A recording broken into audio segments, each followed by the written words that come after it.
All right, so this is going to be another movie review. This one's called A Man Called Horse. Movie poster says a man called Horse becomes an Indian warrior in the most electrifying ritual ever seen. Richard Harris is A Man Called Horse. I'm giving this one 2 out of 5 stars. I just like it. It's one of those politically correct movies about Whitey being nice to the natives. Even after they tortured him, they hung him by his nipples. What the heck is going on with this movie? This guy's willing to hang by his nipples to marry some pale-faced pseudo-Indian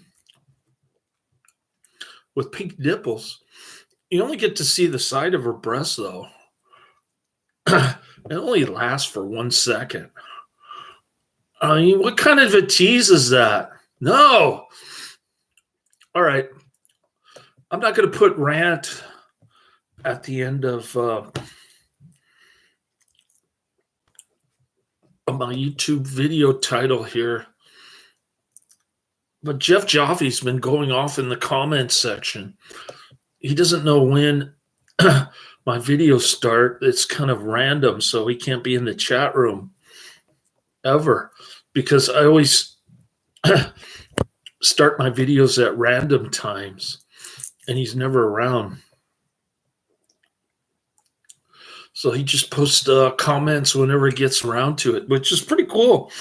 I miss Jeff Joffe. I miss Professor Quiz, NASA Genre Cult, all those guys. All right. Well, I don't know how this movie got on my list. Somebody must have recommended it to me. I don't think it was Adrian. Adrian mentioned Little Big Man, which is kind of similar from what I understand. I have a Little Big Man on my list here.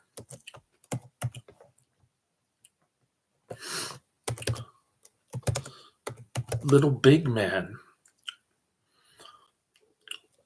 came out the same year, not coincidentally, and it's number 715 on my list. In other words, 6 years from now, unless I die first. All right. Adrian did mention that one, and he didn't say anything good about it. He just said it was a politically correct, woke kind of movie. All right. And I'm guessing it's similar to A Man Called Horse, the Dustin Hoffman Little Big Man movie. A Man Called Horse is a 1970 Western film directed by Elliot Silverstein, produced by Sandy Howard, and written by Jack DeWitt. It is based on a story of the same name by the Western writer Dorothy M. Johnson, first published in 1950 in Collier's magazine, and again in 1968 in Johnson's book, Indian Country. The basic story was used in a 1958 episode of the television series Wagon Train, also titled A Man Called Horse. Wagon Train. Wagon Train I have on my list twice. I'm going to delete the second duplicate entry, but right now it's listed 2085 on my list, which is 16 years from now, unless I die first. And I don't even know if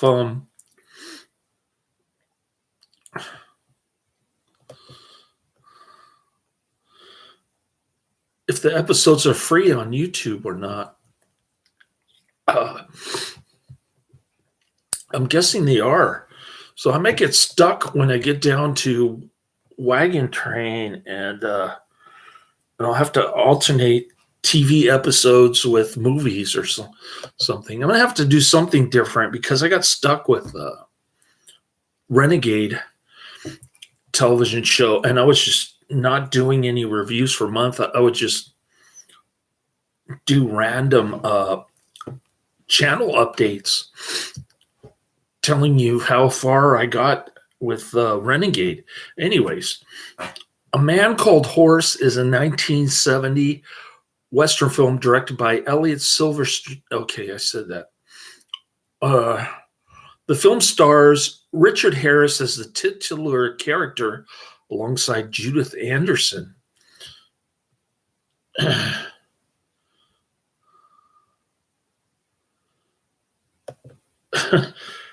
Judith Anderson plays. Oh, so we've got two white people playing Indians. Are you kidding me?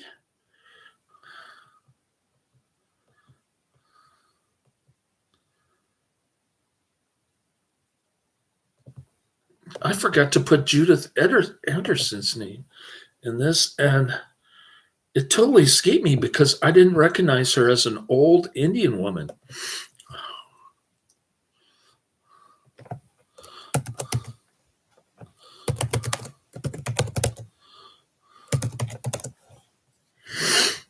All right. We're just improvising here as we go along, adding Judith Anderson to the tags and the description. This movie is bizarre, man, but not in a good way. I'm telling you.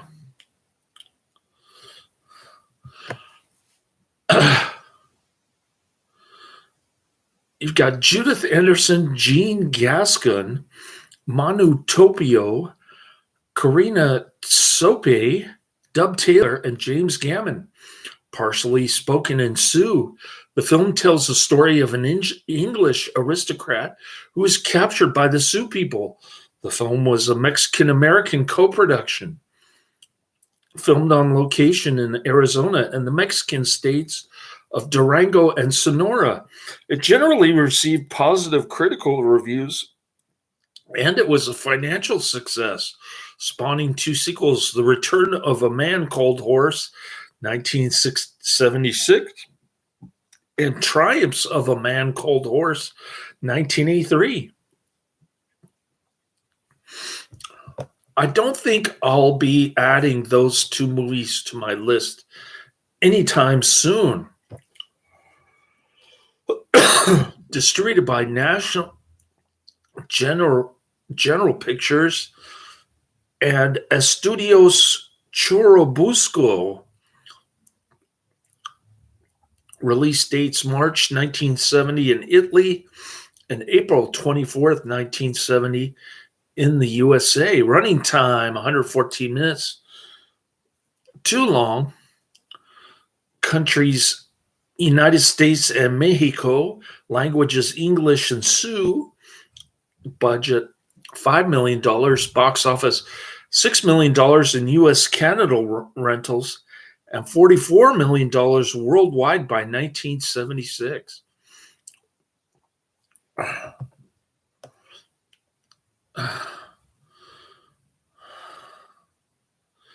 Determining. All right, let's get into the plot, shall we? English aristocrat John Morgan is captured, enslaved, and treated like an animal by a Native American tribe. Wait, there is no plot in this movie.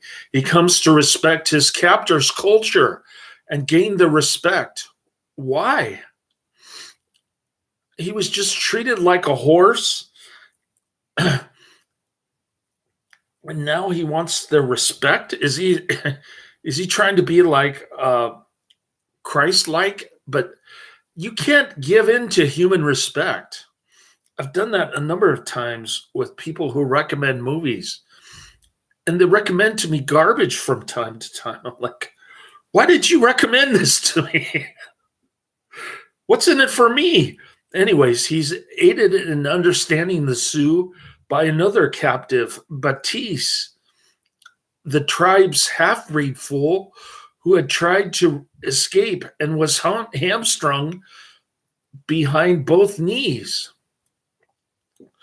Determining that his only choice of freedom is to gain the respect of the tribe, he overcomes his repugnance and he kills two warriors from the neighboring enemy Shoshone tribe, which allows him to claim warrior status. After his victory, he proposes marriage to one of the women with the horses taken in battle as bride price, and he undergoes painful initiation rites, taking the native name Shunkawan, or horse, as his Sioux name.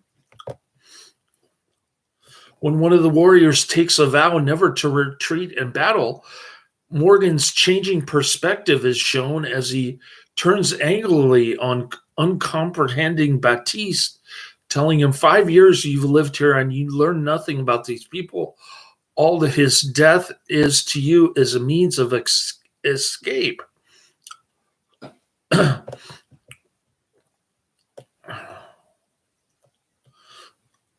As after successfully helping to fend off an attack by the enemy tribe, he becomes a respected member of the tribe and ultimately their leader. All right. For the crucial native initiation ceremony, Vow to the Sun, wherein actor Richard Harris is hung on pins in his chest, makeup artist John Chambers created a prosthetic chest. Harris and Silverstein reportedly clashed during filming. The film was initially released in Italy, where it played to large audiences in Rome and Naples.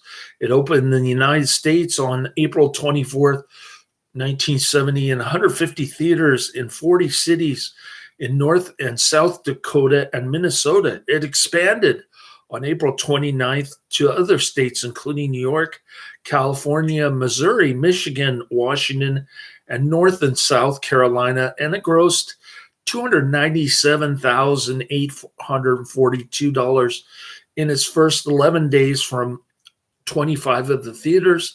The film has generally received positive critical reviews. Rotten Tomatoes gives a whopping 86% on the tomato meter. Two sequels to the original film were made, both with Harris reprising his role. The Return of a Man Called Horse, 1976, and Triumphs of a Man Called Horse, 1983. The film purportedly shared the perspectives of white settlers and Native Americans. However, many people criticized the film harshly. Buffy St. Marie, who was herself later discovered to be a cultural appropriator, said, even the so-called authentic movies like A Man Called Horse, that's the whitest of movies I've ever seen. Tell me about it. I mean, Richard Harris goes to a Sioux tribe to marry a white woman, a pale face with pink nipples. What the heck is going on here? I want dark-skinned Sioux wife with black nipples. Come on. I feel cheated. Vinny Deloria Jr., Standing Rock, Dakota, said, as we learned from movies like A Man Called Horse, the more accurate and authentic a film is said to be, the more extravagant it is likely to be, in at least some aspects of its misrepresentation of Indians. Natives. It was the first U.S. Western to attempt to portray the Sioux as the protagonists and eulogize their culture, but it fell short with Native audiences because it still had leading white actors as the main characters for the film to appeal to white audiences. It didn't appeal to me. I'm white. If you use race to categorize people, I guess you could say I'm white. I'm European, let's put it that way.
Oh, sorry. I got distracted by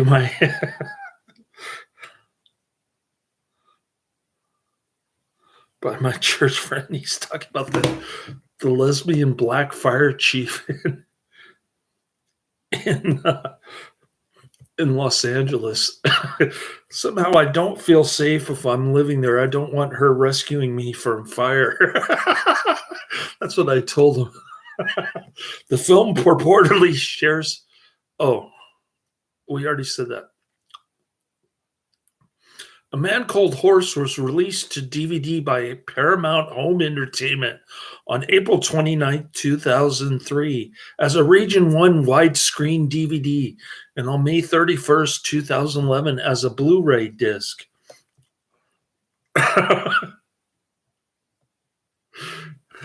Sorry. I got a kick out of this guy. This guy's completely racist, too. he hates Wesley Snipes. I told him about Demolition Man. And like me, he absolutely hates Wesley Snipes. He called him the N-word. And he also doesn't like Mexican people for some reason. I'm all for tacos El Griense, personally. I don't mind a little underground hip-hop from the 90s. All right. My son's the same way. All right. A Man Called Horse, 1970, rated R, 1 hour, 54 minutes. IMDb rating, 6.8 out of 10, 9,700 ratings. Wow. Gets pretty high, whopping 6.8 out of 10. It's fairly popular. I mean, it's not on the popularity top 5,000 on, but it's close. It's close.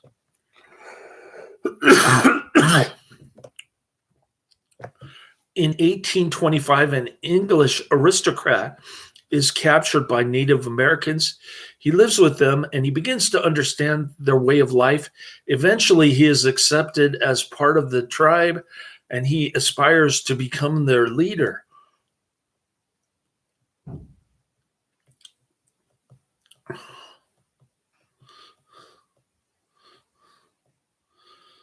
All right, more like this. The Return of a Man Called Horse and Triumphs of a Man Called Horse, the two sequels. Then you got Little Big Man, which gets a whopping 7.5 because it's got Dustin Hoffman playing a lead role, not Richard Harris. And then we've got Camelot, which I'm presuming is a Richard Harris film. For his painful vow to the sun initiation ceremony scene, Richard Harris wore a prosthetic chest created by makeup artist John Chambers. After Morgan had shot the bird, he puts his rifle on the ground to clean it, then leans on it. In the next shot, he holds it in his two hands, removed from the ground. In the next shot, the rifle is on the ground again. Batiste is quoted as explaining to John Morgan the need to undergo the painful sun vow ritual before he can consummate his marriage to a so-called Indian maiden played by a white woman. If no pain, nothing good is born, even seed burst to make grass. Old German VHS version includes many alternate, more violent takes that are not on the US DVD, whereas the version on the DVD is the same as in the US. Especially the ending is almost completely recut. On the other hand, the US version includes a few lines which are not in the German version. This was edited into EBN, commercial entertainment product. Here's a higher rating, closer to the average. It's from Distress 12, dated April 30th, 2008. Distress 12 gives it a 6 out of 10. And the title of the IMDb review is Authentic Portrayal of the Sioux Indians of the Time. At the beginning of this movie, there is a blurb about how the events portrayed are taken directly from historical documents of the period. The South Dakota Sioux Indians also had a lot of input into the movie, so we can assume it is fairly accurate. One thing it does is show the Native American Indians as just being like any other people. This movie took a while to get going in my mind, but once it does, it's action packed and it's very well acted. Richard Harris is a title character. He's a British lord who is captured by the Sioux in the mid 1800s. First, he is treated with disdain as nothing more than a servant to the aging mother of the chief. Gradually, though, things change, though he becomes much more. This is a very touching and heartbreaking movie. It is also very thought-provoking. Overall, I give it A Man Called Horse a 6 out of 10. So he's saying it's authentic, but as we mentioned previously, the criticism here coming from Vinay Deloria Jr., also known as Standing Rock Dakota, is that as we learn from movies like A Man Called Horse, the more accurate and authentic a film is said to be, the more extravagant it is likely to be, at least at some aspects of its misrepresentation of Indians. That's an interesting quote there. I like that. I think it's well said. How can you have white people playing Indians? I mean, I understand Charlie Chan. They had to use a white person. They couldn't put Key Luke as Charlie Chan, so they made him number one son. That's more understandable because at least the white Warner Oler and the other guy, Sidney Toiler, they at least they tried to act Chinese. These white actors are terrible at trying to imitate native culture. I don't know. I couldn't get into this movie. It just didn't seem right. Richard Harris going to a teepee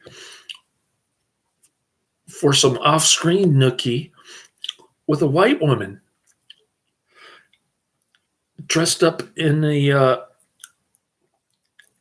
native Halloween costume, basically. That's what it felt like. Anyways, going down the list, let's go down the list, shall we?